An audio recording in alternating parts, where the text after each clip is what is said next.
This is a one-man infiltration mission, boss. Equipment is the bare essentials. Anything else will be OSP. The target location is a prison camp on a U.S. military base. Those Marines have the place locked down tight.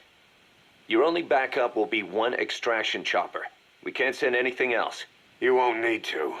Again, this is infiltration, a sneaking mission. Your #1 priority is remaining undetected. Use discretion before engaging any guards you encounter.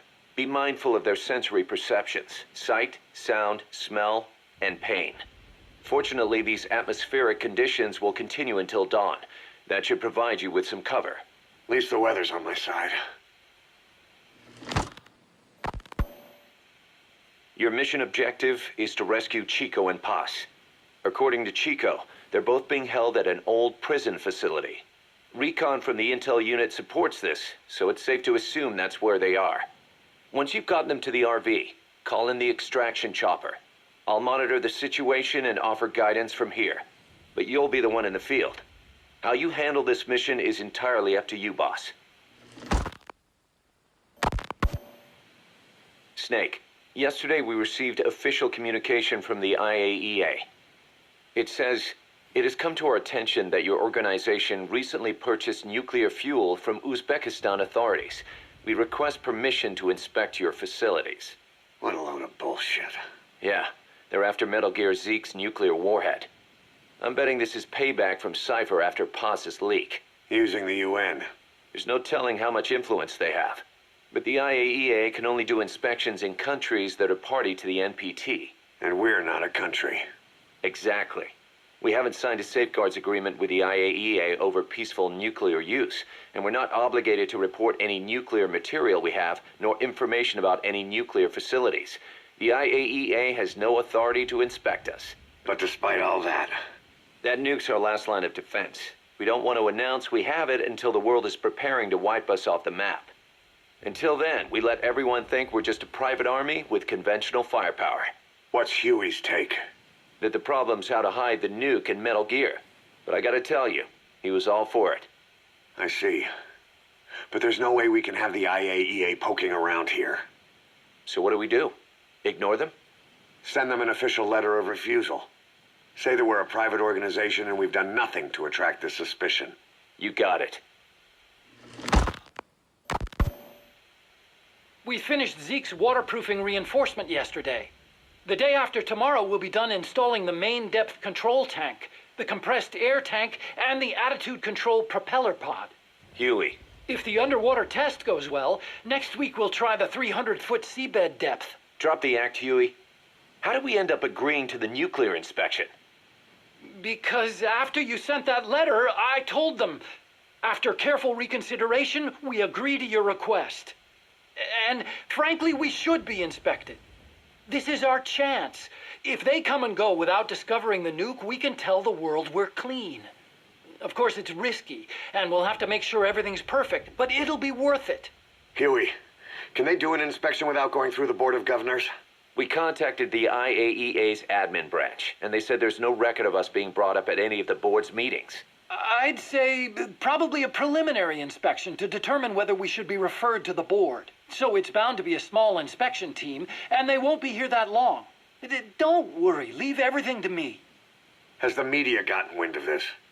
Yeah, 2 major Western networks want to do stories on us.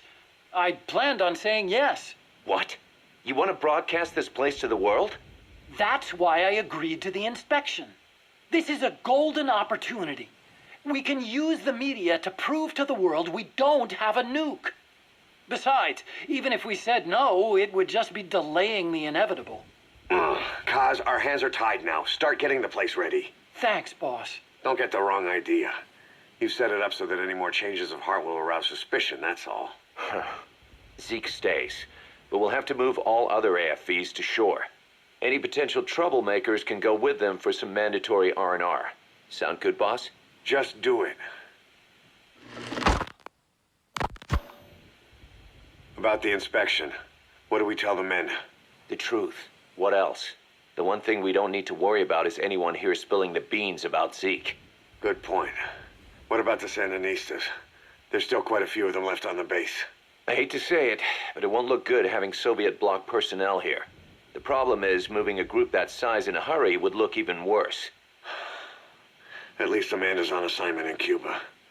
They'd recognize her. She should stay put for now. All civilians save Huey will have to return to their countries. Even your Parisian. Of course, we'll get her whatever paper she needs. Dr. Strangelove's departure came at a perfect time. The less Zeke-related staff here, the better. Wait, she left? That's right. You were away on a mission. She left last week. There's nothing cooking in AI weapons research, and Zeke is complete. There was really no reason for her to hang around. I'm surprised Huey let her go that easy. Yeah, his crush on Strangelove was never much of a secret, huh? He followed her everywhere while Zeke was in development. Boy, would she get pissed. But he does have a lot on his mind right now. I've got bigger issues to deal with. That's what he said. That's the spirit, Huey. 10 days ago, we got reports that Paz was still alive. She survived. She was rescued by Belizean fishermen who found her drifting in the Caribbean. So what's the plan? Silence her before we're compromised? No. I've got something else in mind. Our friends at Cypher suspect Paz could be a double agent. She's being held for interrogation at a camp on the southern tip of Cuba. Black site. Nice. A slice of American pie on communist soil, and out of U.S. legal jurisdiction. The upcoming inspection of Mother Base has to be connected somehow. The timing's too perfect. The UN's nuclear inspection. My guess is they're trying to corroborate Paz's leak. We're an army without a nation. Word of our capabilities gets out, and we'll have the whole world out to shut us down. Having an American private intelligence agency involved's bad news. Cypher's the ones who sent Paz to us in the first place. She knows their true nature. Right. Paz is our only link to Cypher. If she's still alive, we need her on our side. If not us, who else is gonna rescue that bitch? When do we do it? The inspection comes first. We'll deal with us afterwards. Do the men know? Word has started to spread. The information came from Cuba through Amanda. One of the base personnel used to belong to El Frente. I'll tell everyone we don't concern ourselves with the survival of enemy spies. We need them focused on the inspection. And if we get her back here and she isn't cooperative, there's still plenty of room for her in the ocean. Works for me. What about Chico? He had a chance to stop Paz from hijacking Zeke and he blew it. He's carried that guilt ever since. Kid really did care about her. Chico, it's hard to say how he'll react. Have Amanda call him out to Cuba. He shouldn't be here right now. Good idea. They haven't seen each other in a while. Little time with Big Sis and he'll forget all about you-know-who.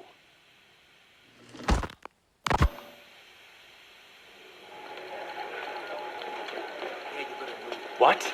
Still no sign of Chico? What's going on? It's Amanda in Cuba.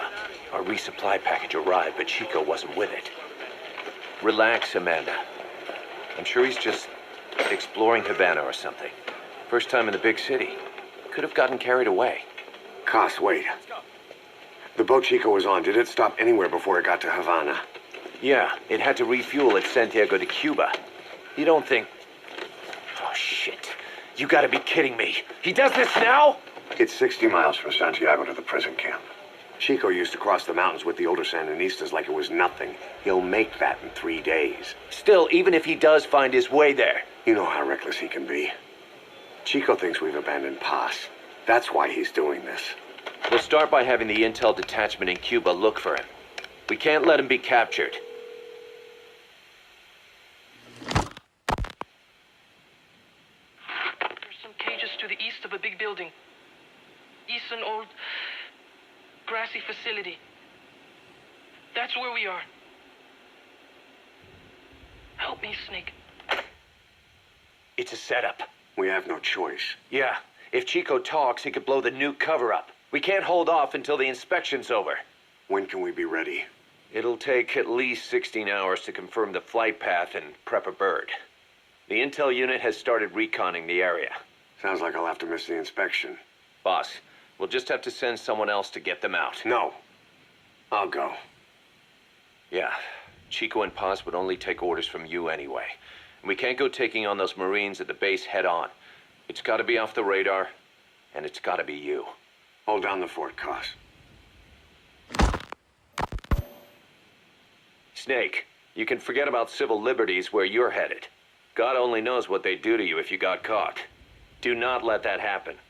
The Cubans leased the land to the U.S. as a gesture for helping them gain independence from Spain. The deal remains in effect until both countries agree to dissolve it, or the U.S. abandons the land.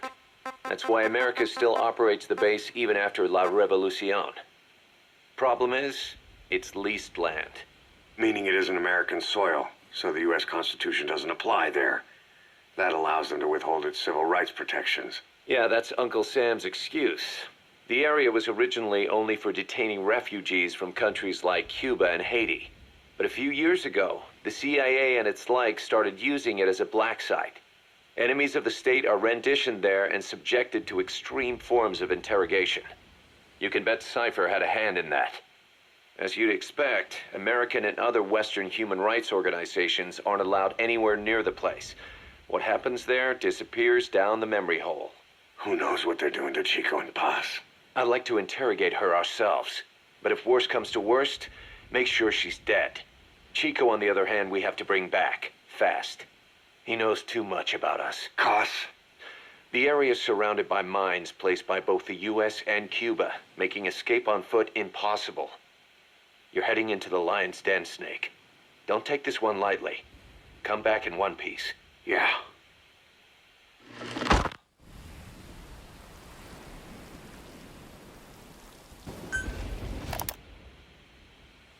I heard about Paz's tapes. Yeah. Why do you think she'd leave him behind? And that diary? Whatever it was, her commitment was wavering. That much is clear. So she was leaving clues to help us. No way to know for sure. And the ocean's not giving her back. November 4th, 1974. At the outskirts of Barranquilla, Colombia. Contact with Big Boss successful. Zadornov posed as my professor, but Big Boss took one look and knew he was KGB. However, he does not seem to suspect me. To him, I am just a peace-loving student, and another victim of the CIA. We asked him to drive the CIA out of Costa Rica. To him, this means betraying his country. His forces are smaller than anticipated. They drift from place to place with nowhere to call home. That provided us an opportunity, so we seized it.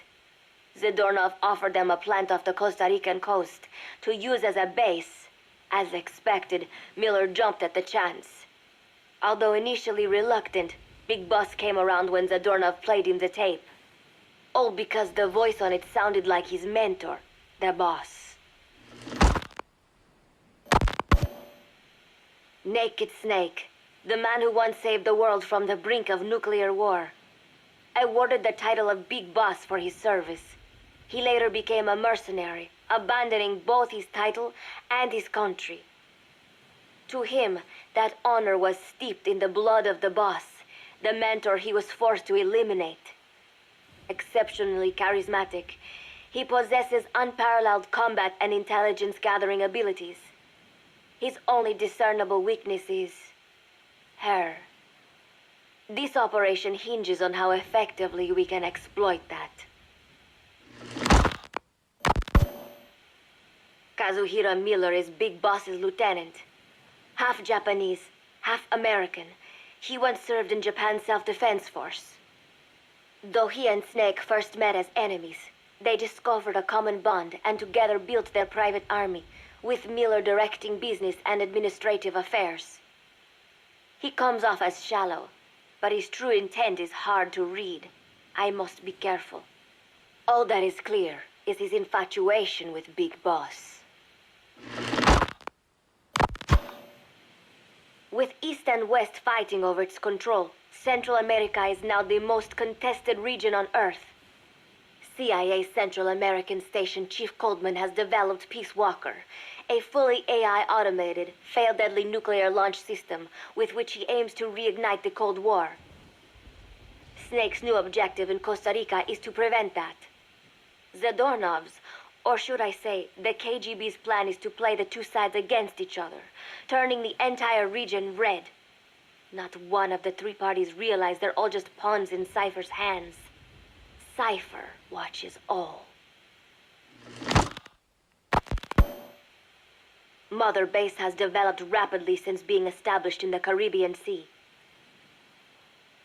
They recruit more personnel daily, and already their mercenary services are turning a profit. Big Boss's leadership and charisma, and Miller's business acumen drive this impressive growth. Furthermore, joining forces with a faction of the FSLN has expanded their power even more.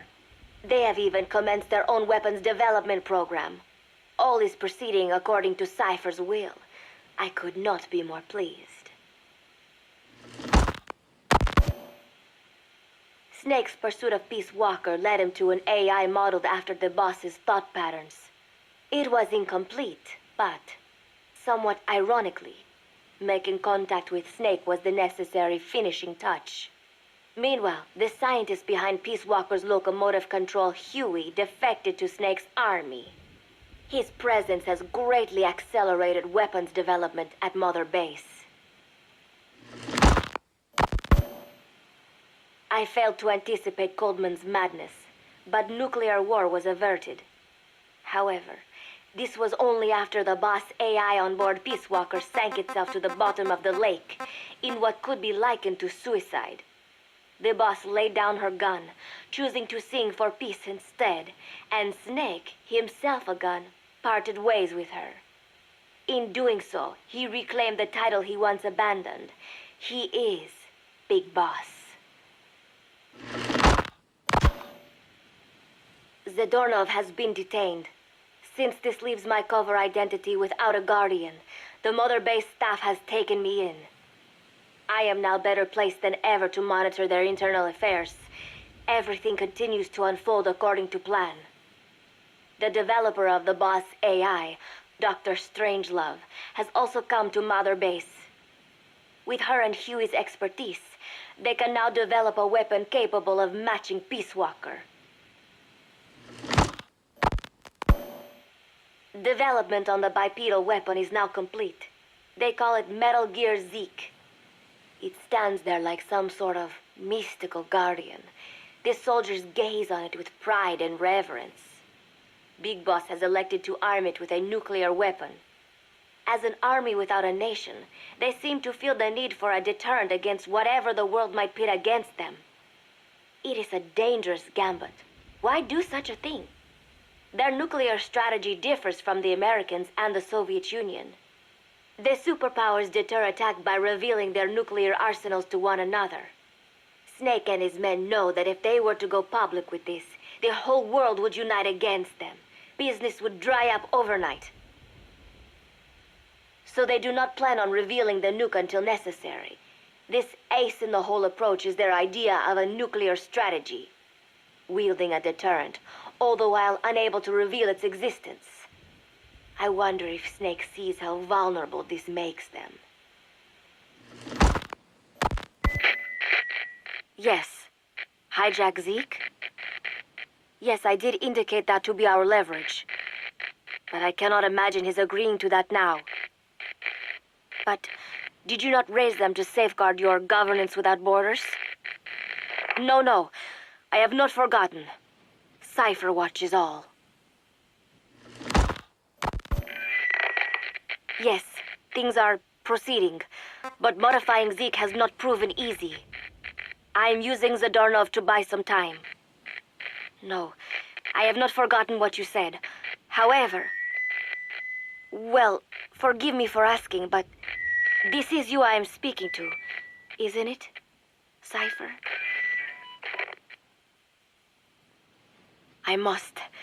I will fight Big Boss. The world must be ruled by a single will. To defy Cypher is a fate worse than death.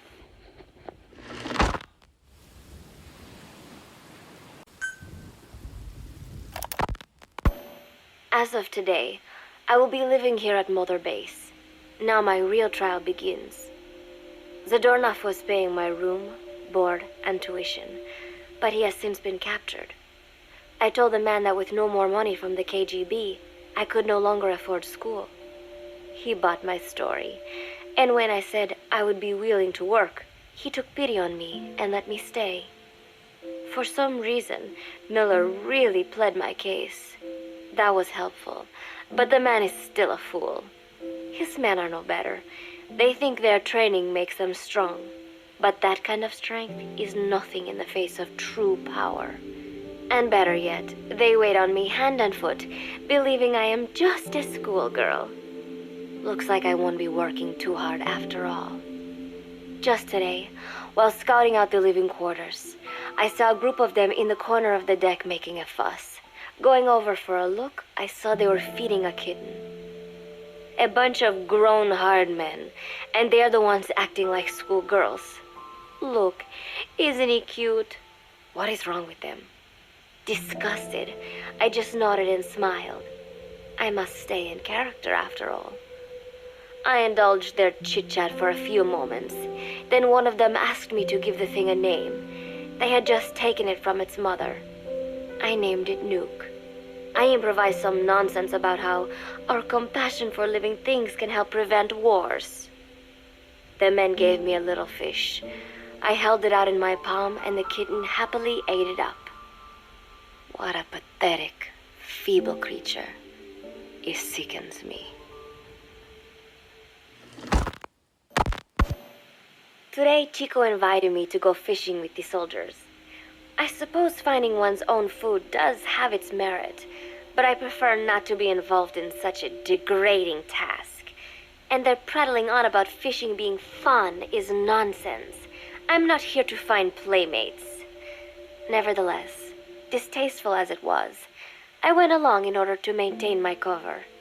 Chico thrust a fishing pole into my hands, and we went up onto the deck where several soldiers had gathered. They welcomed us warmly. With so few women aboard Mother Base, I'm treated like a princess. No one suspects I am neither a teenager nor a student. It was nice and sunny, with a gentle breeze and waves. As I cast my line and waited for a bite, the soldiers began to ask me all sorts of questions. As always, I answered according to our predefined scenario, feigning a smile. As I sat there feeding them lies, the fish began to bite, and the soldiers began to focus on their prey. Chico had his bait stolen by a fish, and got so angry that he stood up and nearly fell into the sea. Everybody laughed. It almost made me want to join in too. At some point, I got a bite myself. The instant after I felt that first gentle tug, the fish yanked the line with astonishing strength, and I let out a cry of surprise. I thought he was going to be huge. It was my first time fishing, and I was a bit flustered, so the soldier beside me helped by supporting the pole from behind. "Reel it in," they shouted. I nodded, turning the handle as fast as I could. I wondered what kind of fish lived below the surface, and thought back to the deep sea dives I had to do as part of training. Those were difficult days, but I remember finding the multicolored fish gliding through the water incredibly soothing. After a hard fight, I pulled it up. To my surprise, it wasn't even half a vara, rather anticlimactic. But I wasn't doing it for fun, so I wasn't the least bit disappointed. Nook was hovering nearby with an expectant look on his face, so I gave the fish to him. All in all, a thoroughly wasted day. Preparations are coming along nicely. No one suspects me of being the one to let Zadornov out of his cell. Today, Amanda and I taught Cecile how to make gallo pinto. It is a simple home-cooked dish consisting of black frijoles mixed with arroz. It is well known throughout Central America, not just in Costa Rica, so it is no surprise that a Nica like Amanda would be good at making it. But I was raised in the States from a very young age, and could hardly even remember my mother's gallo pinto. Having to make chit-chat with that clueless bird lover and the so-called revolutionary was excruciating. And, clueless or not, I wanted to be especially careful around Cecile, the one who actually recorded that tape. Thankfully, Miller and his men seemed to believe I mistook the tape I found for one my friend made. In any case, one can never be too careful. Anyway, the three of us minced garlic and herbs, then cooked them in a pot with frijoles we'd soaked overnight. While waiting for them to cook, We sautéed onions and arroz in a frying pan. Cecile worked the frying pan according to Amanda's directions, but seemed a bit glum. She does have a knack for cooking, though. She is French, after all. We added water to the pan and watched the arroz begin to steam.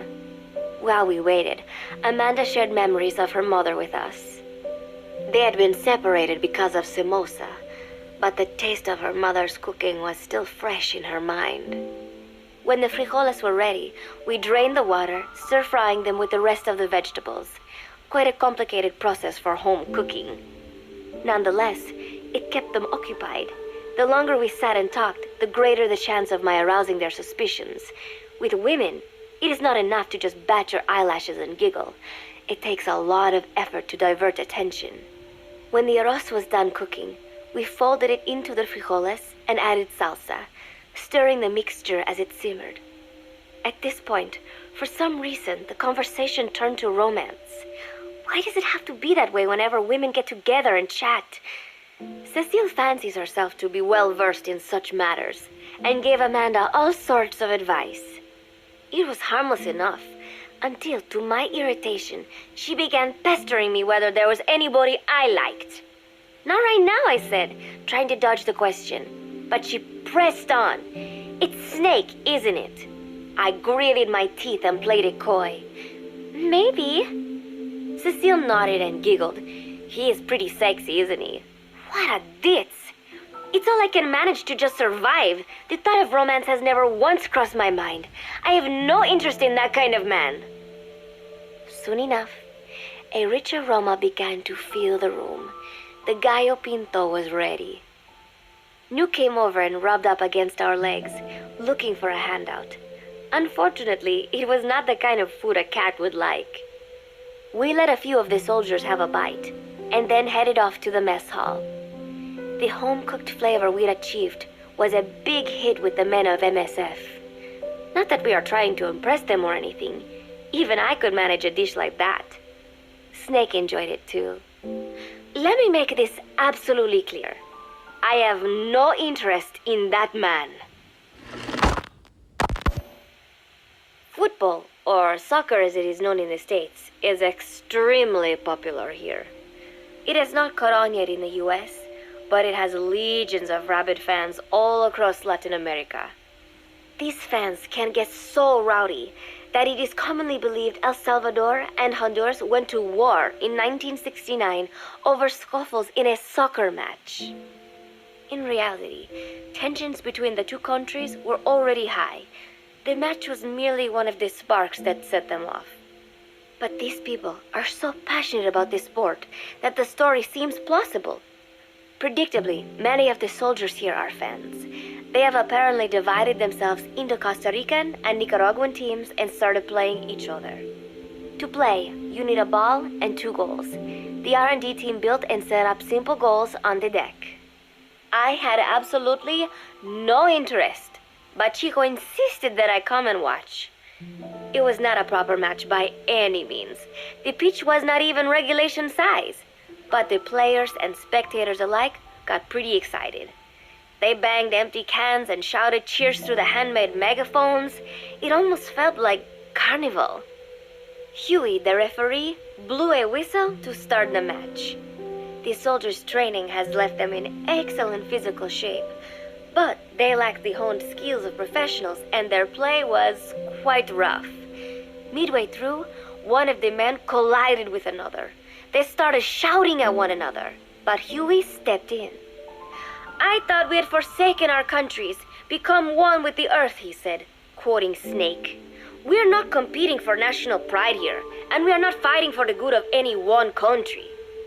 This is not a war. Soccer is a peaceful sport, am I right? The soldiers nodded. They know the pain of war, and they share Snake's vision. Perhaps that is why all this resonates with them. Team Costa Rica was down a man, and somehow I was picked to fill in. Costa Rica had the advantage up until that point. I suppose Huey wanted to keep it balanced. The soldiers agreed with Huey's call. Maybe the Costa Rican players felt an even matchup would be more fun too. I could not be bothered to run at first, but chasing the ball out there in the hot sun, I was soon drenched in sweat. Before long, I found myself actively seeking out the ball, partially out of desperation.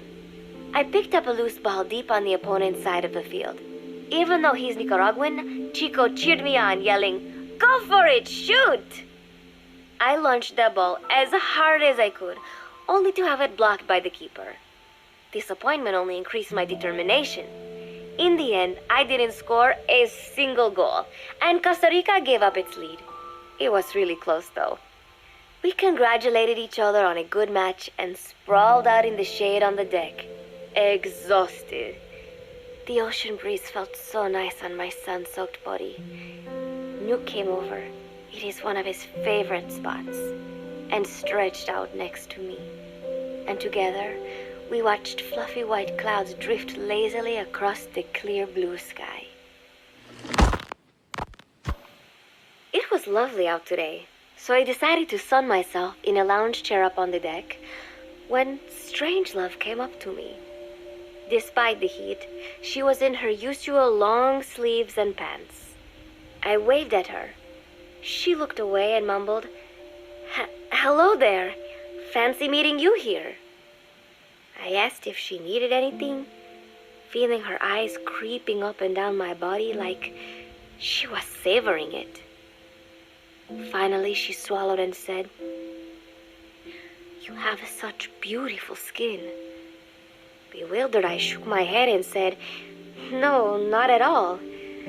I had heard rumors that she was a lesbian, but she couldn't be after me, could she?"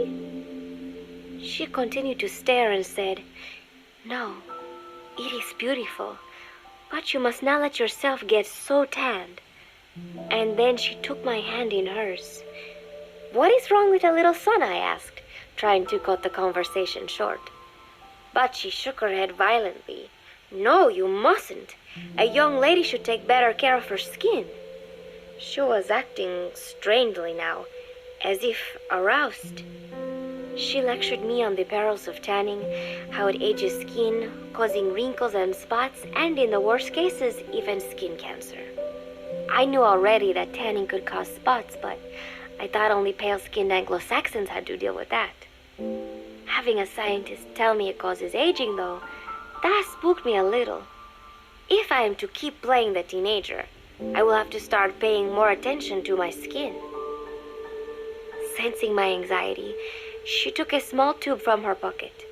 She said it was the sunscreen she always used. She told me to keep it. I didn't know what to say. I was more than happy to take it, but exactly what were her intentions? Was she merely being nice? Or is she really into me? Either way, there was no reason to refuse, I suppose. I have undergone training. An out-of-shape woman does not pose any real threat to me. Having power means not being afraid. It is the same on a global scale. A country with nukes can dictate terms to a country without them. I thanked her and took the tube. Then she offered to put some on for me. She squirted some lotion onto her fingers and began rolling it into my chest. It happened so suddenly, and I was so taken aback that I did not even think to protest. She caressed my stomach with her long white fingers, then slid them upwards between my bikini-clad breasts. "What? Wait," I sputtered as her moist eyes met mine. She was beautiful. Somehow, I found myself captivated by this woman more than 10 years my elder. "Hold still," she whispered in my ear. I nodded silently, unable to refuse. My body went limp, motionless, as if in a trance. Gently, carefully, she rubbed the lotion all over my entire body. I shouldn't have enjoyed it, and yet I could not help myself. For a moment, I was spellbound. That woman is dangerous. I had better watch myself. Protecting one's health is an important part of any agent's job. But despite my best efforts, I have caught a cold. Now that I think about it, Mother Base's numbers are on the rise, with soldiers coming from all different places and backgrounds. It is no wonder, then, that sooner or later someone would bring in a virus. That said, what I have got is just a common cold. The medical team said I'd need a few days rest, so I've been restricted to my room and put on bed rest. I thought I'd gotten used to not having anyone around to relate to, but at times like these, being alone is just miserable. All I could do is lay there and stroke Nook's back, trying to take my mind off how bad I felt. Nook just sat there, not making a sound. But I did have visitors. Amanda and Chico, Huey, Cecile, Miller, and a few of the soldiers I've become relatively close to. Amanda made me a soup with herbs she said were good for a cold. Miller told me to take it easy. I will sing you a lullaby, he said, then broke out a guitar and sang some incomprehensible song in Japanese. I did not need to understand the lyrics to know he is an awful singer. Then he said, "You know what is good for a cold? Suppositories. Here, I'll show you." He began to take off his pants, so I threw my tissue box at him to make him go away. Then Strangelove showed up, saying she had some miracle Indian cure. "It has got eucalyptus extract," she said. "It works best if you rub it into your chest." And then she tried to take off my nightshirt. I whacked her with my pillow, and I got rid of her. Chico brought me a little flower in a cup. It had been growing in a little bit of earth that probably found its way on board stuck to something else. "I found this on the deck. Here, you can have it." He tried to act nonchalant, but I am pretty sure he's got a crush on me. None of them understand. If they thought these little visits would cheer me up, they were wrong. Tonight, Snake himself came to my room. Like the rest, he believes I am just a schoolgirl and treats me as such. "Why did you abandon your country?" I asked him. "Why create the MSF?" Of course, I knew the answers already, but I wanted to hear it from him. As I had imagined, he was not exactly forthcoming. All he would say is that his country abandoned him because all he could do was fight. And that is why he needed the MSF, because that is all he is any good for. Then he said, "Fighting is the only thing I understand, but that does not mean I have got a grudge against those who believe in peace. I am not one of them, and I do not believe in peace. Conflict is in man's nature. We fight our enemies in order to survive. Maybe we are not so different after all, he and I. But that is exactly why I'm going to have to kill him, or else he will have to kill me. When I stop and think about this wretched existence, being killed by a man like that suddenly does not seem like such a bad thing." Every month, Mother Base throws a party for all the soldiers whose birthdays fall in that month. There is something strange about a military organization having parties. Really though, it is just an excuse to drink and make noise. It is not easy to get alcohol on a fortress in the middle of the ocean. Most days they are training from dawn till dusk. They do not have time for things like drinking. That is why Snake and Miller came up with the idea, to give everyone a chance to let loose. Obviously, a bunch of bores like that are not going to bother with blowing out candles on a cake. Rather, they sit there in a cloud of cigarette smoke, drink beer, eat meat, tell tasteless jokes, and swap crude insults about one another's hometowns. But it hardly ever breaks out into something serious. They talk up a storm, but they're just having fun. It is funny. You have got members of FSLN rubbing shoulders with the UCLAs, people who once would have considered the other mortal enemies. I wonder if that is what makes Big Boss so popular. In leaving their countries behind, they leave their hatred for other countries too. Miller seemed a little protective of me. "Hope they're not being too crude," he said. But soon enough, he too was drunk. He yelled, "Come here and take a look at the real Kazuhira Miller," then dropped his pants and mooned everybody. The other soldiers burst out laughing. I have never seen such a crude, ridiculous party before. And yet, all these people, laughing and acting the fool. Is this what they call peace? For some reason, I began to think about all that has happened since I came here. Fishing with Chico, cooking with Amanda and Cecile, playing soccer, having visitors when I caught a cold. When I stop and think about it, my time here has been the most peaceful of my life. But that is about to end. I cannot imagine he will be willing to negotiate. It seems I am to fight the legendary Big Boss. I do not know if I'll be able to beat him. But if I have to choose between death and defying Cypher, I will gladly choose death. The thought of dying does not scare me. But if I disobey my orders, the fear and despair awaiting me will be far worse than anything I can imagine. It was Cypher who took me in as an orphan, gave me food and a place to live. His orders may have been unreasonable, but I will never repay my debt entirely. It seems I have no choice. I must fight this man. I must fight Snake. Do you know Miller, Snake's right-hand man? Apparently has got at least one serious weakness. He is an insatiable womanizer.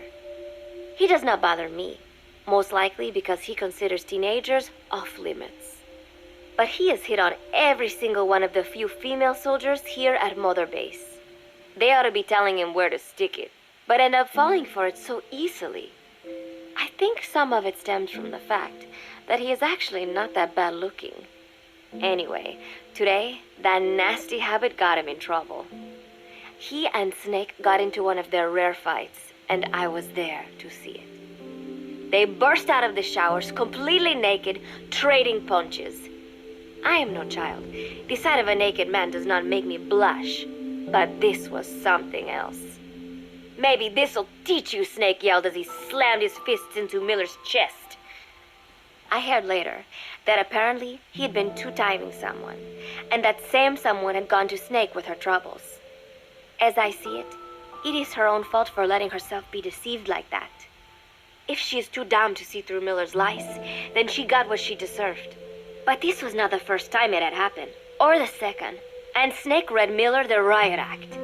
Miller argued back, and what began as a shouting match turned into a fist fight. "You son of a bitch," Miller yelled as he swung. "Not bad," said Snake, smiling, "but not good enough." And then he was back on the offensive. They had already been at it pretty hard in the showers, and their bodies were covered with bruises. Both of these men had been trained for war, their bodies deadly weapons. They were each bleeding from a dozen places. All this from a fist fight.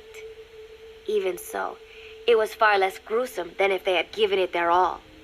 It was obvious that one of them would be dead were they fighting for real. Miller took another swing, yelling, "Try this then!"